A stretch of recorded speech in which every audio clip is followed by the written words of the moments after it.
baseball, Molson X des Expos au Réseau des Sports. En direct du Stade Shea à New York, les Expos de Montréal visitent les Mets.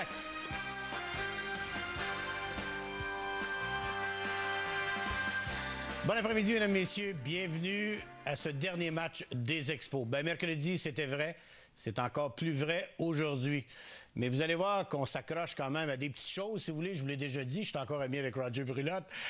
Les Expos pourraient avoir une meilleure fiche que les Mets à vie. Et dans quelques années, quand on va parler à nos petits-enfants, on va dire, vous savez, il y avait une équipe de baseball à Montréal, puis dans toute l'histoire, ils ont été meilleurs que l'équipe de New York. Parce que les deux clubs ont 298 victoires. Donc, c'est aujourd'hui que ça se décide laquelle de ces deux formations aura la meilleure fiche à vie. On pourrait même finir en avant des Blue Jays de Toronto pour la dernière saison des Expos. Ça aussi, ça devient intéressant.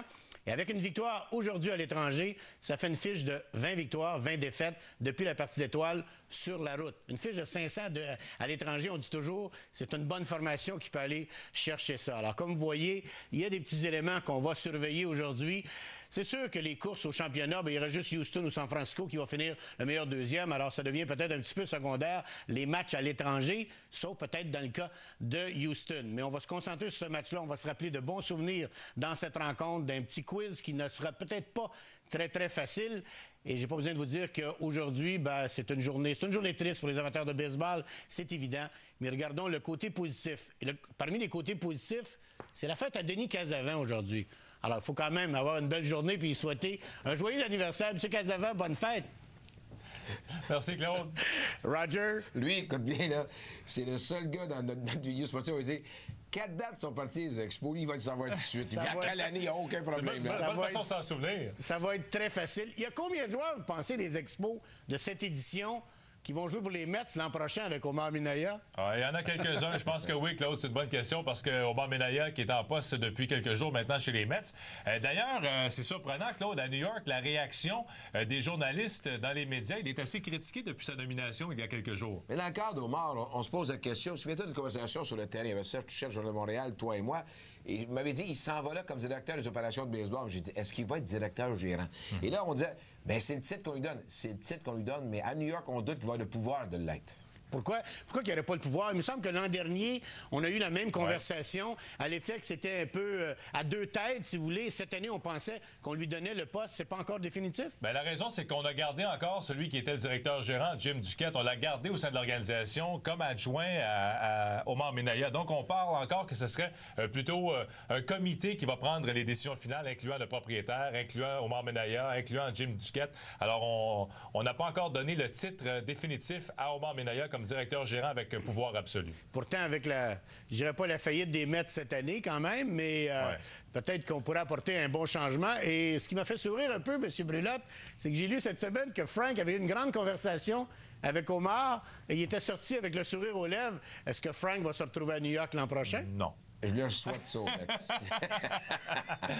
Moi, je serais très surpris parce que ça n'a pas toujours été une relation. Souvent, les directeurs gérants et les entraîneurs-chefs, les gérants, on ne voit pas toujours les choses de la même façon. Alors, je serais très surpris de voir Omar Minaya et Frank Robinson être de nouveau réunis.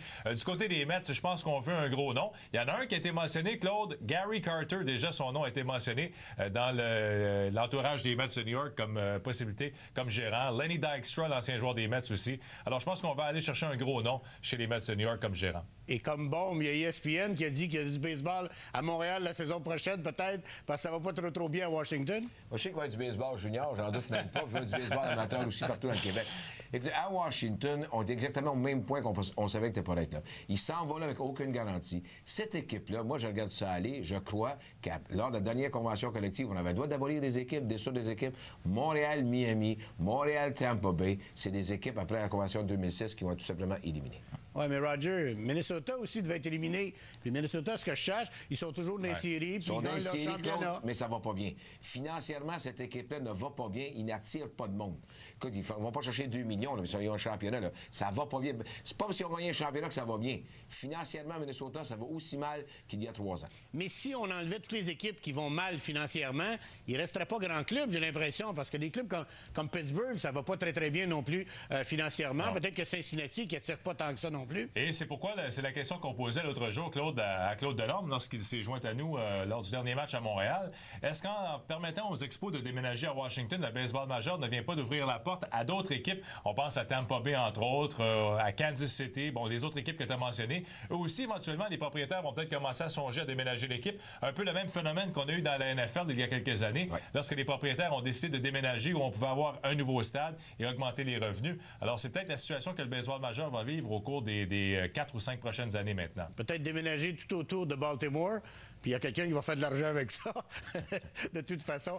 Alors, on va parler baseball maintenant, messieurs. On va regarder nos lanceurs partants. On va se quitter là-dessus. Alors, c'est Patterson pour les Expos, le dernier lanceur partant des Expos, et Tom Glavine. Alors, on termine en beauté. Glavine qui a fait mal aux Expos lors du dernier séjour à Montréal.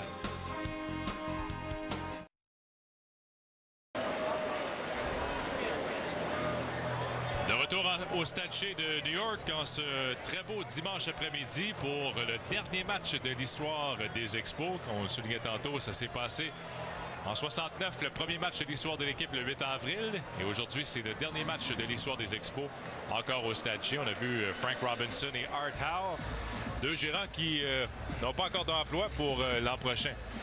Alors, si on regardait maintenant la formation partante des Expos de 1969 pour le premier match de l'histoire de l'équipe au Stade Shea. À l'arrêt-court, c'était Maury Wills. Au deuxième but, Gary Sutherland. Le troisième frappeur, c'était le voiture de droite Rusty Staub, choisi d'ailleurs le joueur de l'année chez les Expos en 69. Au quatrième rang, le voiture de gauche Mac Jones. Le cinquième frappeur était le joueur de premier but Bob Bailey. Au sixième rang, c'était le receveur John Bateman. Frappant septième, une recrue, le troisième but Coco Laboy. Le huitième frappeur, le voltigeur de centre Don Hahn. Et au monticule, le neuvième frappeur, le lanceur partant pour le premier match de l'histoire des Expos, Jim Mudcat Grant. Et le rôle des frappeurs pour le match d'aujourd'hui, dernier match de l'histoire des Expos. Au premier rang, c'est le voltigeur de centre, Brad Wilkerson. Le deuxième frappeur au deuxième but, Jamie Carroll. Le troisième frappeur, Valentino Pascucci. Le quatrième frappeur, Termel Sledge. Au cinquième rang, le voltigeur de centre, Ryan Church. Le sixième frappeur, le receveur, Einar Diaz. Au septième rang, le joueur de troisième but, Brandon Harris. Le huitième frappeur à l'arrêt-court, Josh Labandera. Et frappant neuvième, au monticule, John Patterson. Et Roger, tu me posais une question tantôt.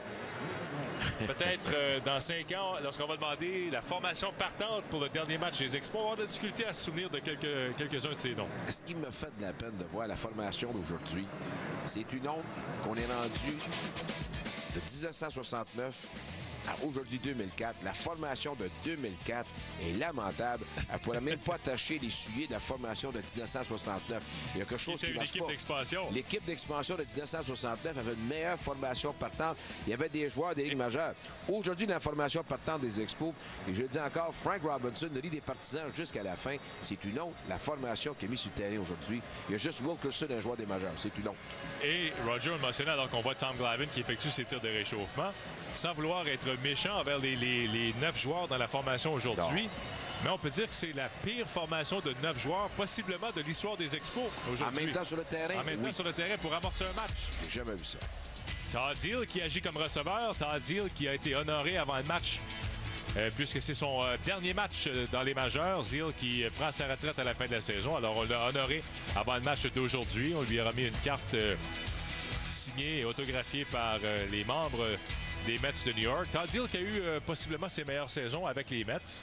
Et quand tu regardes dans le cas de Todd Zeile, c'est tout un joueur. Mais je regarde Franco à gauche. Ça veut dire que Franco ne prend pas sa retraite encore. Hein? Il n'a pas encore annoncé, en tout cas. Alors, Brad Wilkerson, 257, 32 circuits et 67 points produits. Pour lui, Todd Zeile a fait commentaire lorsqu'on l'a honoré avant le match qui était drôle. Il dit que t'es bien. Je pense que j'aurais de la misère à nommer toutes les équipes avec qui j'ai joué dans le baseball majeur.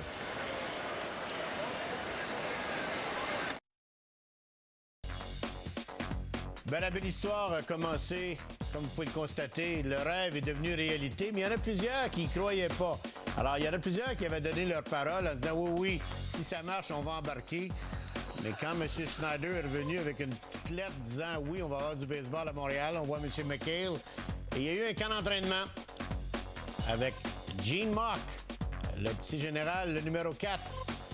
Et Denis a mentionné l'alignement au bâton, le premier alignement au bâton. Alors, c'était assez spécial comme équipe. Coco Laboy qui est devenu une vedette. Alors, ça rappelle de bons souvenirs à vous, messieurs. On avait obtenu la franchise en 68. On a vu des images, premier camp d'entraînement en 69. Et là, on a fait la remise du chèque, justement. Ça s'est déroulé à l'hôtel Windsor à Montréal. Fernand Liboiron, à l'époque, était journaliste au Montréal Matin. C'est lui qui avait sorti la nouvelle que les Expos avaient pris la franchise. Il s'était rendu à New York avec M. Snyder. Jerry Snyder, qui était le bras droit à l'époque du maire de la Pau. Il est revenu avec cette franchise-là. Et là, il y avait des gens, dont la famille Lévesque, Gilles Bourgie, qui avaient dit, oui, on a un bac, Newman. Oh. Quand c'est arrivé, il n'était plus là. Et là, encore une fois... Heureusement que Charles Bronfman était là. Charles Bronfman et les frères Boudry. Il y a des gens qu'on oublie toujours comme francophones. Paul et Charlemagne Boudry, deux Québécois qui ont été là pendant de nombreuses années comme propriétaires de l'équipe. Et ils avaient parlé des sauveurs parce que le maire de la Pau les a appelés, dit que on a besoin d'argent. On dit, on y va. On est là. Oui. Alors, Brendan Harris retiré sur un roulant au 3e pour le premier retrait en début de 2e manche. Maintenant, ce sera le joueur de recours, Josh Labandera. Alors, 8 avril 69, il y avait beaucoup d'atmosphère, même si c'était à New York, parce que c'était la première fois qu'on avait Montréal dans le baseball majeur. Vous avez vu le maire Drapeau qui signait des autographes. Et il y a les vedettes. Vous voyez le Grand Orange, Mac Jones qui était là, Suds, le numéro 3. Denny Rogers, c'est pas Dan McGinn qui avait frappé également un circuit ou quelque chose du genre, il me semble, parce qu'on voit celui de Rusty Stubb. Mais McGinn, il me semble, avait frappé un circuit aussi. Lorsque j'étais allé à New York, le premier coup de circuit de l'histoire des Expos, c'est Dan McGinn, un le lanceur. Et la balle a donné contre le haut de la clôture avant de se retrouver chez les spectateurs. Dan McGinn, premier circuit de l'histoire des Expos. Un lanceur gaucher. Wilkerson, Carroll et Pascucci seront les 3 premiers frappeurs. En début de 3e manche, Wilkerson a été retiré sur 3 prises à sa première présence. Lors du premier match à New York en 69, il faisait beau. Beaucoup de Québécois étaient là. On a parlé beaucoup du 8 avril, mais que dire du 14? Le premier match au Parc Jarry. Et si ma mémoire était bonne, il y avait de la neige la veille ou l'avant-veille. En tout cas, on se demandait si on était pour avoir un match de baseball. Bon, on a eu un match de baseball, il y avait près de 30 000 personnes au Parc Jarry. Et comme Roger le disait tantôt, Mac Jones est devenu une vedette instantanée avec ce match-là, avec Jonesville, avec des coups de circuit. Et là, on a dit, ben oui, il y a le numéro 9. À Montréal, le numéro 9, c'était synonyme de vedette, tout simplement. Alors, vous voyez Mac Jones qui contourne les buts. Pour venir marquer, vous avez vu le 3 de Bailey. Alors, de retour à vous. Circuit de 3 points de Mac Jones dans une victoire de 8-7 contre les Cards, Roger, en 69. Dale Maxwell a frappé un grand chelem pour les Cards de Saint-Louis dans ce match-là. Vous vous souvenez qu'on disait toujours que Bill Stoneman, quand il était dans la haute direction, il était assez économe. Il a été économe également quand il lançait. C'est arrivé à l'occasion qu'il n'a pas donné beaucoup de coups sûrs. 7 avril, 2 octobre, des matchs sans point de coup sûr pour Bill Stoneman. Il a commencé à dépenser quand il est arrivé dans l'Ouest, dans la Ligue américaine. Et à Montréal, c'était, on peut dire, du grand Bill Stoneman. De retour à vous. Ouais, le premier match en point de coup sûr de Stoneman qui avait été réussi à Philadelphie le 17 avril contre les Phillies. Et dans chacun de ces matchs-là, il va accorder 7 buts sur balle. Son deuxième, c'est lors d'un programme double à Montréal. Son épouse, une Montréalaise, Diane, avait travaillé pour ma mère à l'époque, pour une compagnie d'assurance. Elle est devenue ensuite de ça agente de bord avec Air Canada.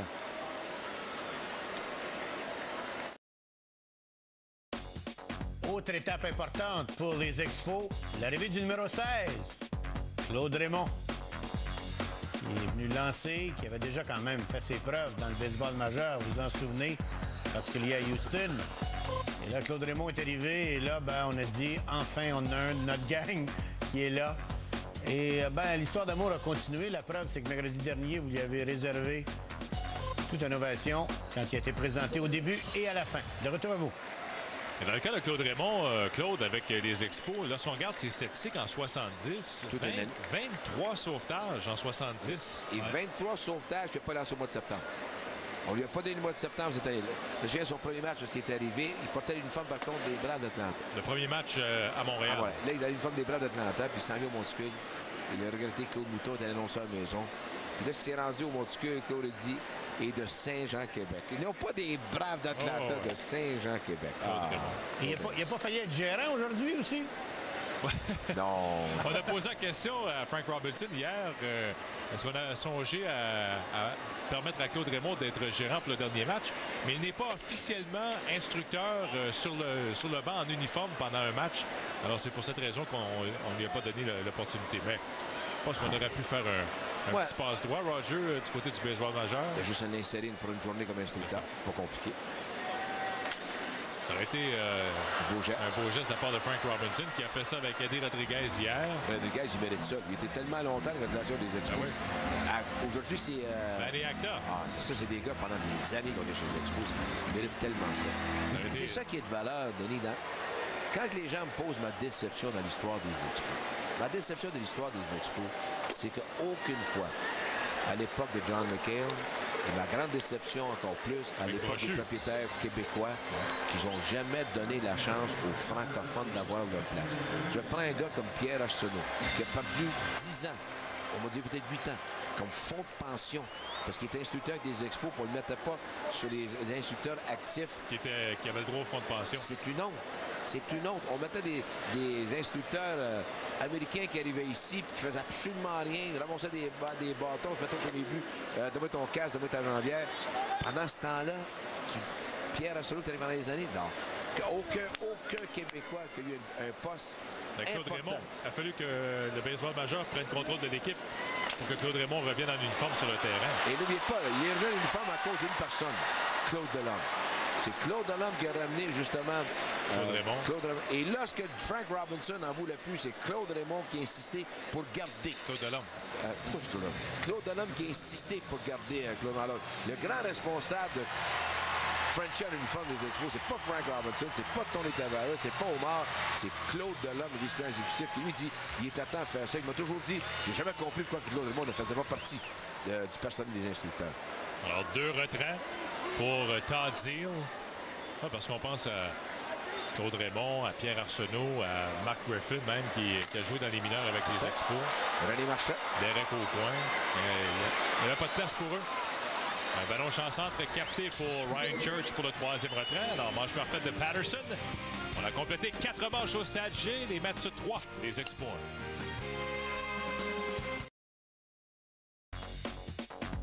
La première grande vedette des Expos, c'est le Grand Orange. Il a joué 518 matchs avec les Expos. Il était identifié à l'équipe. Il a vu son chandail retiré. Quand il a fait un retour, on l'a accueilli comme un héros encore une fois. Mais là, il est obligé de changer de numéro parce que The Hawk avait pris le numéro 10 à ce moment-là. Alors, le Grand Orange, c'est pas Youpi, c'est Rusty. Mais peut-être que l'orange qu'on va se souvenir le plus longtemps, c'est peut-être Youpi quand même. Mais Roger, selon toi, Rusty Staub, c'est un des plus grands joueurs de l'histoire des Expos, même s'il a joué 3 saisons complètes seulement, les 3 premières. La vedette des Expos. Tu regardes ce que Staub a fait dans si courte période de temps avec les Expos, c'est incroyable. Il a donné la crédibilité à la franchise. Il était un excellent joueur. S'est impliqué au sein de la communauté comme aucun autre joueur l'a fait. A toujours respecté Montréal. Rusty Staub, pour moi, quand vous parlez de la plus grande vedette de l'histoire des Expos, c'est Rusty Staub. Qu'est-ce qu'il a fait sur le terrain et hors terrain. Et on a vu des images de son retour lorsqu'il est revenu en 79, acquis après le match des Étoiles, des Tigers et des Trois, parce que les Expos avaient besoin d'un frappeur gaucher. On a un roulant au 3e. Le relais de Wright au premier. Brandon Harris s'est retiré pour le premier retrait. Parle-moi un petit peu de l'atmosphère lorsqu'il est revenu à Montréal. C'était contre les Pirates de Pittsburgh. D'ailleurs, c'est le seul match de l'histoire des Expos qu'on était à guichet fermé. Le seul de l'histoire. 59 000 spectateurs. Et que les gens, c'est venu de partout au stade. L'après-midi, on a annoncé qu'il ne reste plus de billets. La seule fois de l'histoire, mais 59 000 billets aussi. Et là, ce qui s'est présenté au bâton, Chuck Tanner, instructeur des Pirates de Pittsburgh, a démontré un savoir-vivre incroyable. Rusty s'en vient au bâton. On l'annonce qu'on ne ferait pas un suppléant. 59 000 personnes debout, puis ça crie, puis ça crie. Les gens crient. Juste comme le lanceur vient rembourser son élan, Chuck Tanner demande un temps d'arrêt. Il s'en va au monticule. Le lanceur dit, qu'est-ce qui se fait ici? Ils vont entendre un peu. C'est beau, qu'est-ce qui se passe ici. Rendons hommage à Rusty Staub. Les partisans l'adorent. On va attendre. Ça a duré 6 minutes. Puis lui, et lorsqu'il était au monticule, l'arbitre derrière le marbre ne s'est jamais rendu au monticule pour lui dire va-t'en. C'est ça que tu appelles du savoir-vivre. Rusty Staub était un gars qui a marqué l'histoire des Expos, comme je dis, non pas sur le terrain, mais aussi hors terrain. Sur le terrain, il était formidable. Il y a eu des meilleurs joueurs que lui quand tu regardes carrière. Mais la période de 3 ans qu'il a donné avec les Expos a donné des périodes incroyables, lui, là. 59 260 spectateurs. Ça a commencé lorsqu'il s'est présenté au Cercle de l'attente. Lorsqu'il est sorti de l'abri au Cercle de l'attente comme frappeur suppléant le 27 juillet 79. Et on parle d'une ovation de plus de 5 minutes. Ah oui, ça n'a pas arrêté. Dès qu'il s'est présenté dans le Cercle de l'attente jusqu'au retrait sur un ballon au champ extérieur.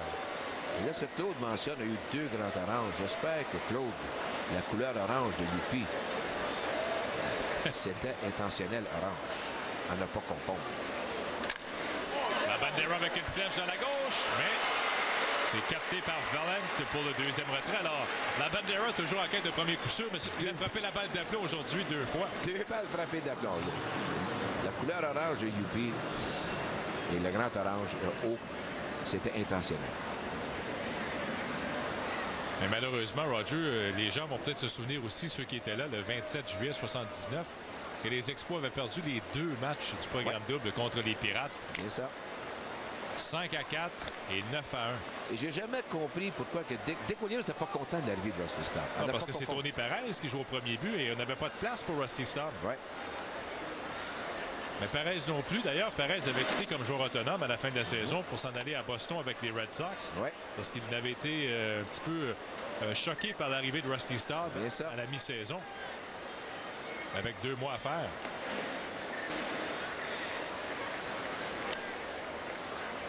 Et Staub aussi, finalement, n'était pas... Les deux ne sont pas revenus en 80. Staub avait été échangé au camp d'entraînement aux Rangers du Texas. Un roulant en direction de l'arrêt court. La balle échappe à Reyes. Reyes récupère son bras puissant à Piazza pour le 3e retrait. Une autre manche parfaite pour Glavine. On s'en va en fin de 5e manche. 3-1. Les Mets en avant face aux Expos.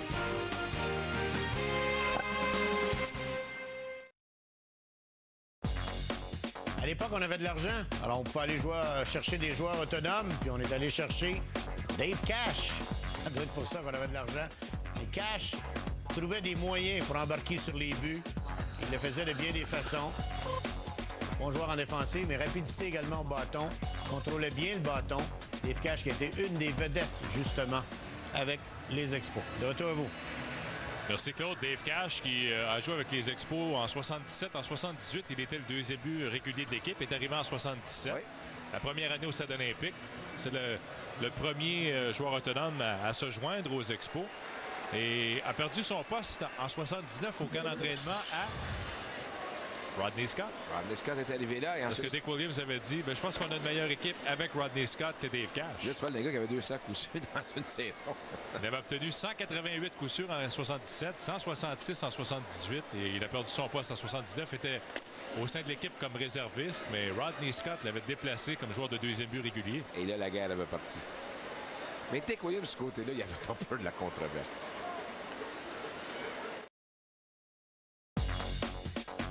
Charlie Fox au micro. Il prend Russ Grimsley. Et Russ Grimsley nous donne 20 victoires. 20 victoires. Cherchez pas des lanceurs de 20 victoires dans la nationale cette année. Il n'a pas gros, hein? Dans la Ligue américaine. Il y en a un à Boston, en tout cas. Mais Russ Grimsley, la surprise, c'est que ce soit lui. La deuxième surprise, c'est que ce soit le seul de 20 victoires chez les Expos. Pourtant, on a eu de bons lanceurs également. De retour à vous. 1978, Claude, 20 victoires, 11 défaites pour Russ Grimsley en 36 départs, 19 matchs complets, 3 jeux blancs, alors qu'on a un changement défensif là, au premier coussin chez les Mets. Combien de matchs complets? 19. Incroyable. Hein? Non, on voit plus ça aujourd'hui. 263 manches, 237 coups sûrs, 67 buts sur balle, 84 retraits au bâton. Parce que Ross Grimsley, pour les gens qui ne le connaissent pas, c'est pas un lanceur de puissance. Ross Grimsley, un ballon de plage et son tir, c'était la même chose. Sauf Ross, on l'accusait, et je vais bien franc avec vous autres, il n'avait pas raison de l'accuser, mais d'utiliser une substance illégale sur la balle. Du KY Jelly qui avait tendance à mettre sur sa balle. Alors, lorsqu'il utilisait ça, la balle tombait. Et lorsque la balle tombait, des fois, hors de la zone des prises, et le pauvre receveur, lui, savait pas où l'endroit avait. Ross utilisait ça. Et dans le cas de Ross Grimsley, lorsqu'il a remporté sa 20e victoire, mais la veille, c'était le party annuel de l'équipe à Saint-Louis. Et tout est party. Et d'ailleurs, je ne sais pas si Ross se souvient de la 20e victoire.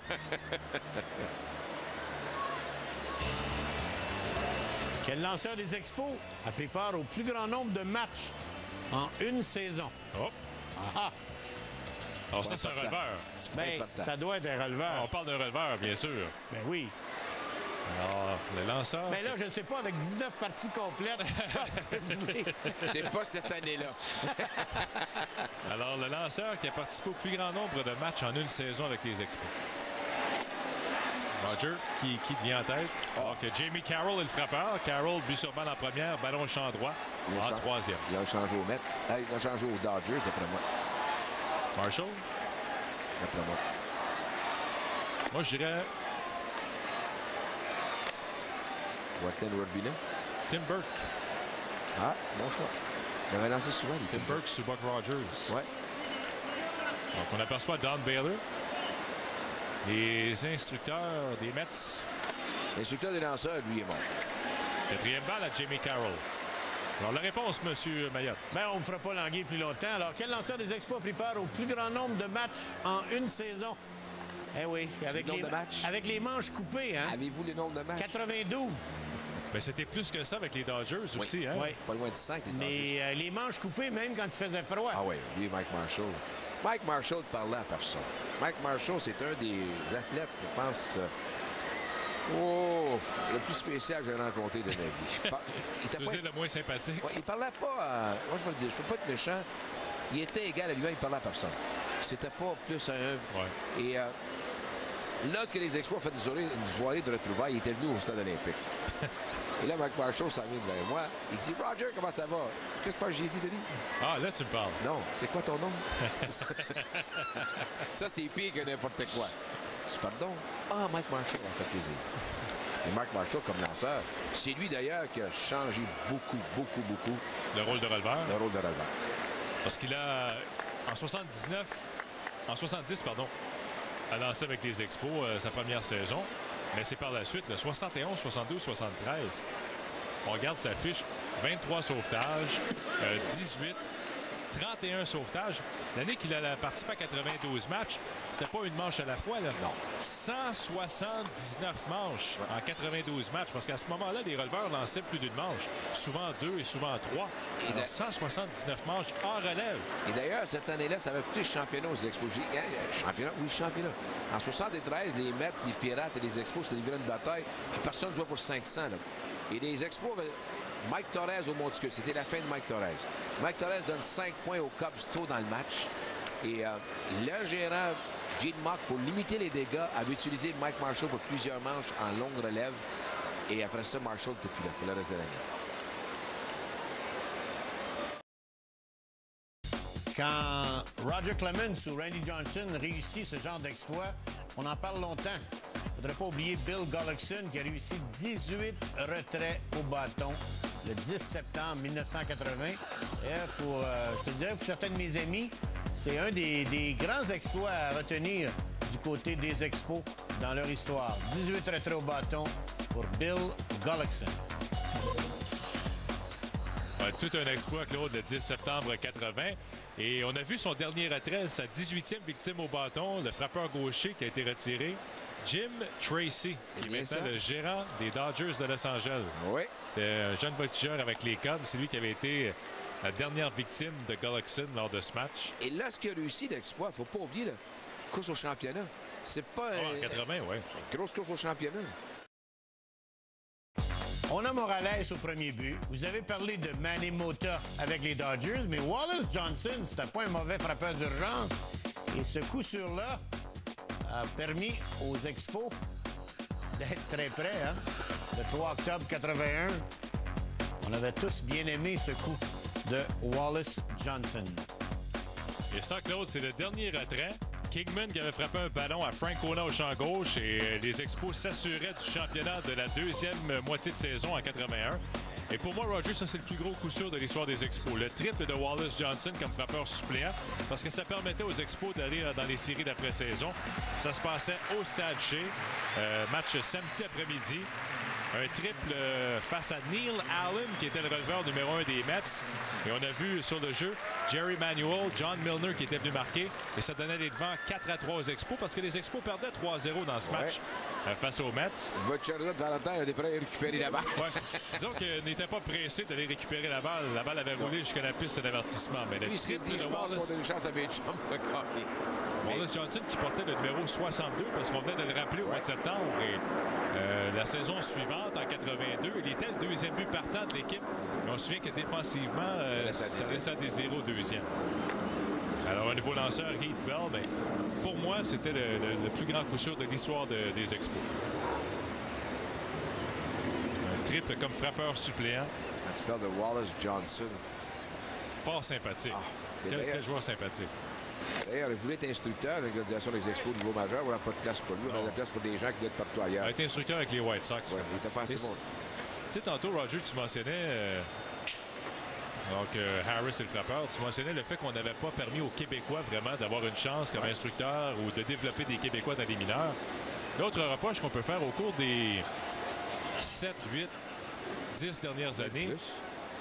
On n'a jamais ramené les anciens de l'organisation des Expos, les joueurs qui étaient là lors des meilleures années, comme instructeurs, comme gérants. Il y avait de la place. Larry Parrish qui était gérant ailleurs, Ken Maka qui est gérant maintenant à Oakland, Wallace Johnson qui était instructeur avec les White Sox, Jerry White qui est instructeur avec les Twins du Minnesota, Tony Scott qui est instructeur avec Saint-Louis longtemps, Al Newman qui est encore instructeur avec les Twins. Alors partout ailleurs, jamais. À Montréal, on n'avait plus d'identité, on n'avait plus d'instructeurs ou de membres de l'organisation qui étaient identifiés aux belles années de l'équipe.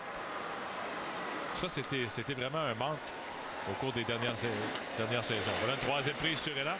Harris est retiré face à Heath Bell. En relève à Tom Glavine. Oui, il y en a eu beaucoup d'étoiles à Montréal, mais peut-être pas autant qu'en 82. Souvenez, messieurs, on avait même reçu un bâton en cadeau pour ce match des étoiles. Et plusieurs joueurs s'étaient mis en évidence. Oui, vous voyez la belle représentation des Expos. Trudeau était là. Et pour faire plaisir à Robert Charlebois, c'était Dave Concepcion qui avait été choisi. Le joueur du Al Oliver, numéro 0, et Tim Raines. Qui boucle la boucle, si vous voulez, avec un retour à Montréal. André Dawson et Gary Carter. C'est bien évident dans quelques parties d'étoiles. Ça fait après Mike Schmidt. Le 13 juillet 82, Steve Rogers au Monticule, les étoiles à Montréal. Beaucoup de monde. On vient de voir le coup sûr, Claude, de Al Oliver contre Dan Quisenberry. Roger, ça a été un des grands moments de l'histoire du stade. On en parlait l'autre soir, mais la présentation du match des étoiles en 82. Pour moi, c'était l'événement majeur, non pas le match majeur. Il ne faut pas confondre. Mais comme événement, le plus gros événement qu'il y a eu le match des étoiles, pourquoi je dis ça? L'impact que ça a eu sur la ville de Montréal et sur le baseball majeur, c'est pour la première fois, on avait invité des joueurs des différents pays pour participer aux cérémonies protocolaires. Corée, Japon, Porto Rico. Des joueurs de tous les pays où il y avait du baseball professionnel ont assisté à ce match-là. René Guimond était à l'époque vice-président chez les Expos et Roger Landy était comme conseiller. Les deux ont organisé toute une journée du match des étoiles. La soirée à la Place des Arts était incroyable. Louis Quilico qui avait chanté l'hymne national. Le grand chanteur d'opéra au Met à New York pendant des années, un Québécois de chez nous. Et je me souviens encore des commentaires de Howard Cosell qui avait dit que pour lui, c'était la plus belle interprétation qu'il avait jamais entendue de l'hymne national américain. John Rauch est le nouveau lanceur chez les Expos en fin de 7e manche.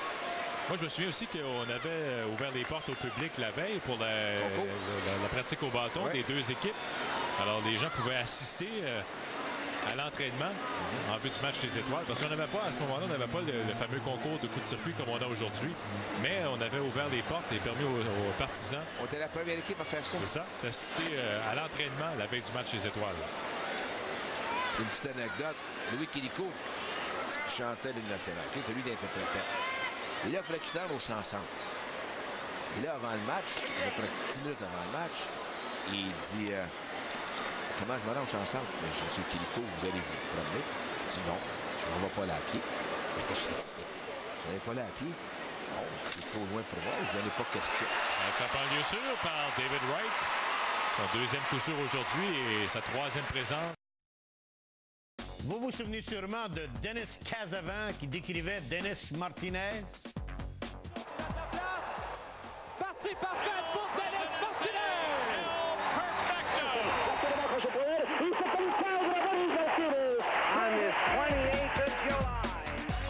Alors oui, match parfait pour El Presidente. Alors sûrement, Denis, que c'est un des beaux moments de ta jeune carrière de baseball. Oui, je pense qu'avec Roger, hein, le match parfait parce que, écoutez, il y en a quoi? Il y en a une quinzaine dans l'histoire du baseball majeur. Alors, quand on a quand on a la chance d'en décrire un, ça a été tout un exploit, tout un moment.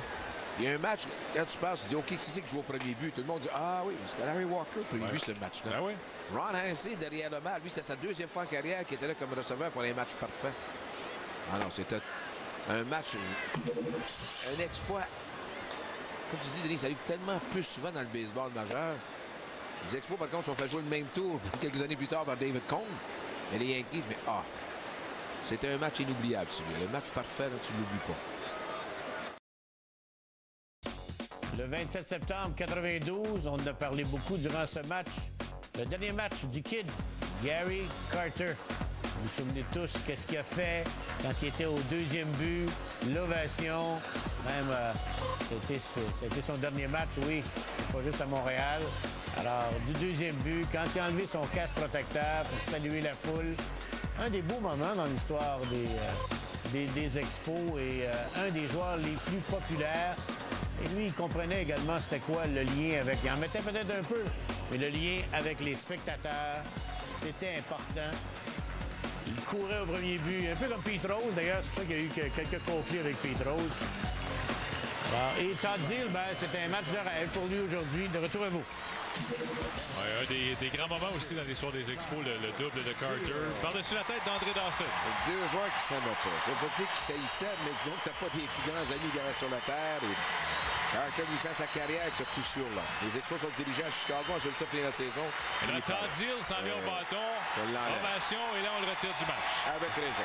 On peut pas faire mieux qu'un circuit de 3 points pour terminer sa carrière. Je peux pas. Ça, c'est un beau geste de la part d'un rare. Alors là, on va envoyer un frappeur suppléant pour Todd Zeile, alors qu'on voit son épouse.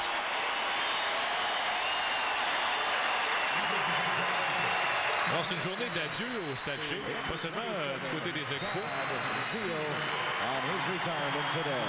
Alors, Todd Zeile qui va terminer sa carrière avec un circuit de 3 points.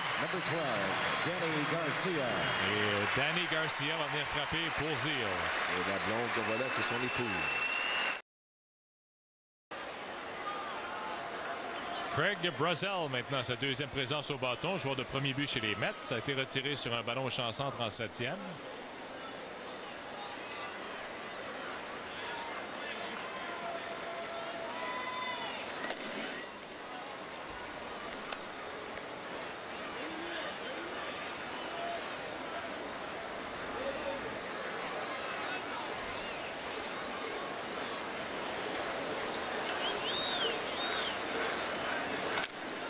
Grosse balle. Brazell.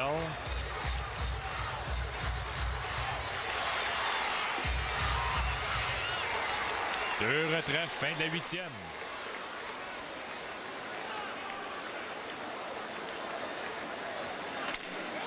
La balle est tirée vers le joueur de deuxième but. Carroll au premier pour le troisième retrait. Mais les Mets ajoutent un point à leur avance. On a complété 8 manches au Stade chez New York. Les Mets mènent 8-1.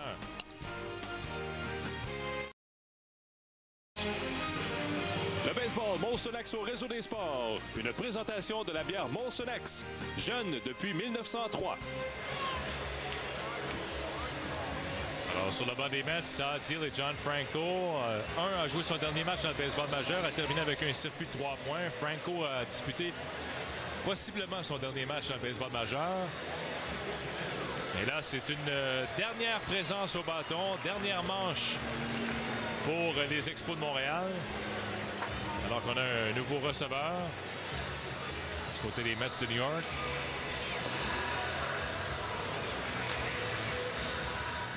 C'est Joe Hitpus, le numéro 10.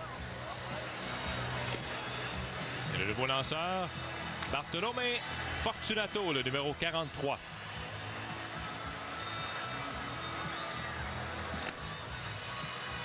Et des spectateurs qui ont fait le voyage de Montréal à New York. Il y en a plusieurs qui sont debout, justement, un peu comme ce qu'on a vécu à Montréal la semaine dernière. Dernière présence au bâton des Expos de Montréal dans le baseball majeur. Ça commence avec Einar Diaz, le receveur, en quête d'un premier coup sûr ce soir.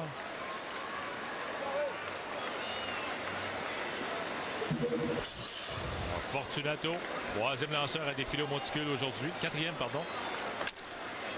Grosse balle. Alors, ça a commencé en 1969 à New York. Oui. Et aujourd'hui, 3 retraits. Nous sommes à 3 retraits d'une fin. 8 avril 1969. Premier match de l'histoire et Diaz, premier frappeur en début de 9e. Youpi avec la larme à l'œil.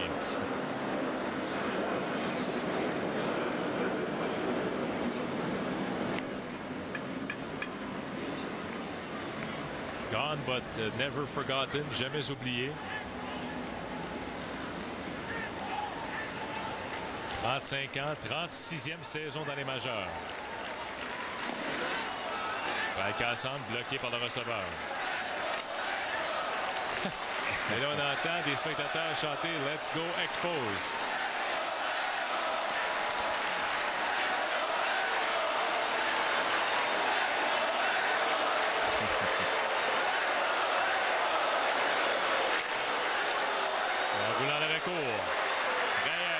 Au premier, la balle n'est pas maîtrisée par le joueur de premier but, Brazel.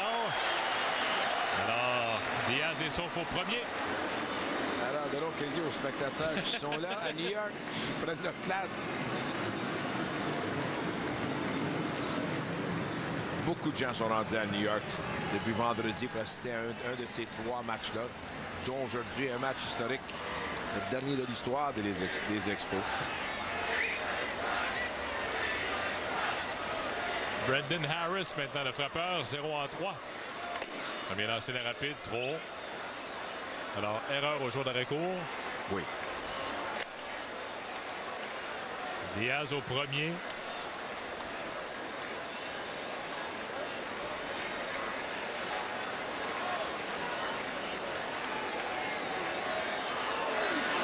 Balle cassante, le tiré trop.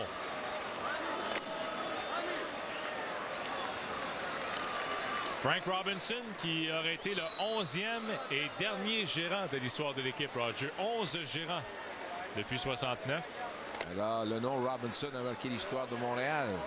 Jackie, le premier joueur afro-américain qui est venu jouer ici à Montréal, et le dernier gérant sera Robinson.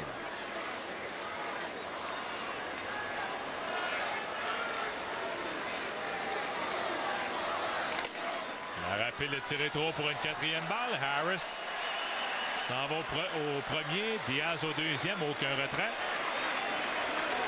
Josh Labandera maintenant. Donc, on voit des partisans des Expos.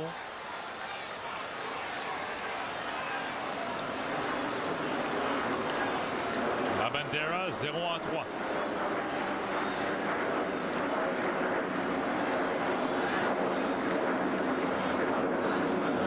Tom Seaver. Ouais. Il va donner le premier circuit aux Expos en 69 à Dan McGinn. Reigns qui est là au centre. Un beau geste de voir Reigns joindre l'équipe en fin de saison. Lui qui a été gérant au niveau A cette année. Est-ce qu'on le reverra un jour comme gérant à d'autres niveaux? Je pense que Reigns, son expérience, il aimait ça, mais il veut plus. Quand j'ai jasé avec lui, il a mieux être instructeur au niveau majeur. Les voyages en autobus dans les mineurs, c'est pas ce qui est le plus évident. Josh Lavandera, toujours en quête de son premier coup sûr dans le baseball majeur.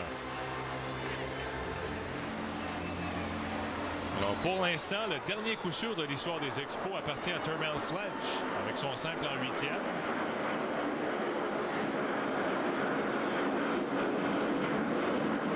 Et sur décision.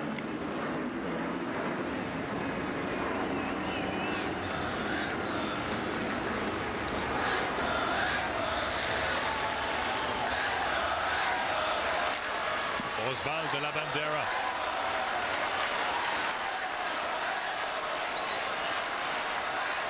Il y en a plusieurs qui veulent garder sans souvenir.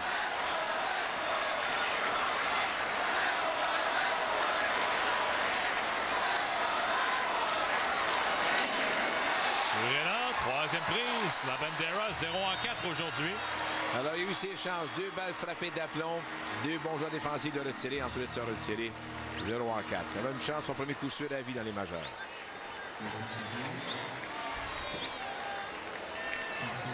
Alors Frank vient d'indiquer qu'on a un frappeur suppléant. C'est Meister Isturis.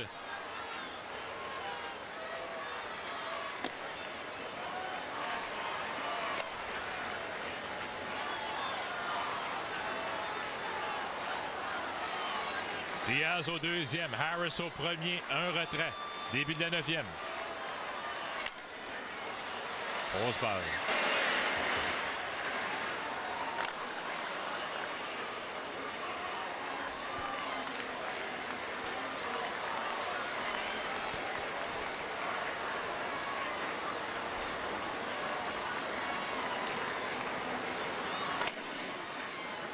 Un tir à l'extérieur.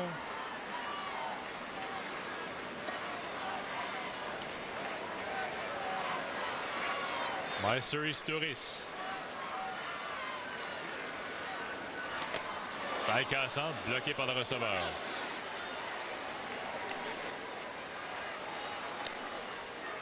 « 5702e match de l'histoire des Expos.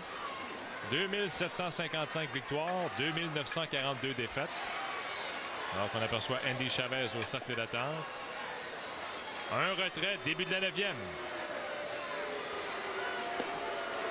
Bonne balle cassante, troisième prise sur Elan.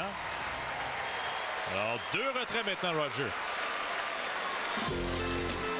Premier match. C'était en 68. Le baseball, c'est officiel à Montréal. Premier match au Stade Shea. Gil Hodges, qui était le gérant des Mets. Les Mets ont gagné la Série mondiale cette année-là.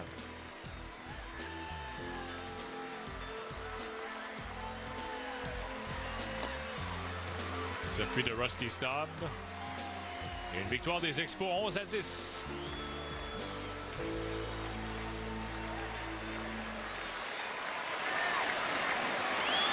Andy Chavez. Il avait lancé trop bas. 620 joueurs, Roger. On a fait le décompte. 620 joueurs ont porté les couleurs des Expos au cours des 36 saisons. Il y en a un qui est au temple de la renommée. Il y en a un autre qui cogne au temple de la renommée de l'organisation. Ouais. Arthur est là et Dawson s'approche. À l'extérieur.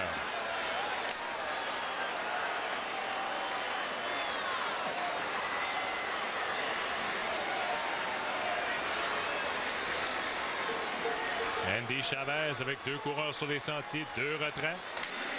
Grosse balle.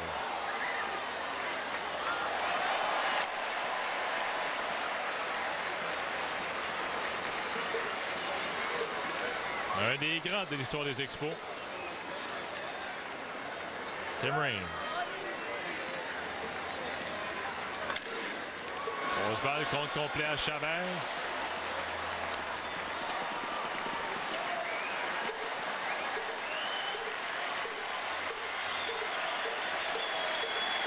jette un coup d'œil vers les partisans des Expos derrière l'abri de l'équipe. 2 retraits. Début de la 9e. Balle frappée en direction du joueur de deuxième but. Keppinger au premier.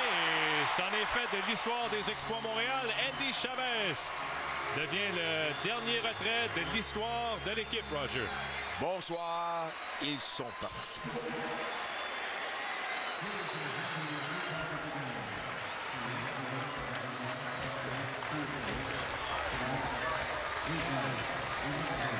Les Mets de New York qui ont le meilleur sur les Expos dans le dernier match de l'histoire des Expos à Montréal. Victoire de 8-1 des Mets. Ah, son dernier match. Oui, lui a été confirmé. Il ne sera pas de retour avec les Mets l'an prochain. Quand on pense à l'histoire des Expos, on pense à des joueurs qui nous ont fait vivre de beaux moments. L'organisation a pris sa place à Montréal. Et c'est un souvenir qui va nous faire penser et dire, hey, oui, on a eu du plaisir, oui, on a eu du fun. Et c'est de ça qu'on doit parler. Et oublier, c'est la raison pour laquelle ils sont partis, oublier ça. Ça ne compte pas. Il est trop tard. Il faut penser aux beaux moments qu'on a pu vivre avec ces joueurs-là, l'organisation des Expos, les employés. Alors, aux partisans, aux spectateurs, merci pour ces belles années. 36 saisons. Et ça se termine aujourd'hui au Stade Shea avec une défaite contre les Mets, 8-1.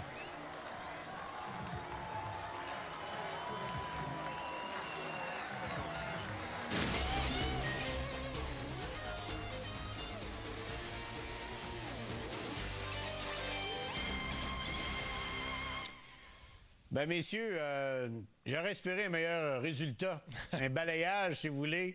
Surtout que si on regarde sur le plan baseball, il me semble que quand Church est arrivé au bâton avec 3 gars ses buts, on avait Batista, on avait Rivera, mais je suppose que c'était pas dans les cartes. Il fallait laisser le même alignement au bâton. Un gaucher contre un droitier, non? Ça marche pas. Hein? Ben, je pense que du côté, premièrement, Frank Robinson n'était pas officiellement le gérant aujourd'hui, avait laissé sa place à Manny Acta.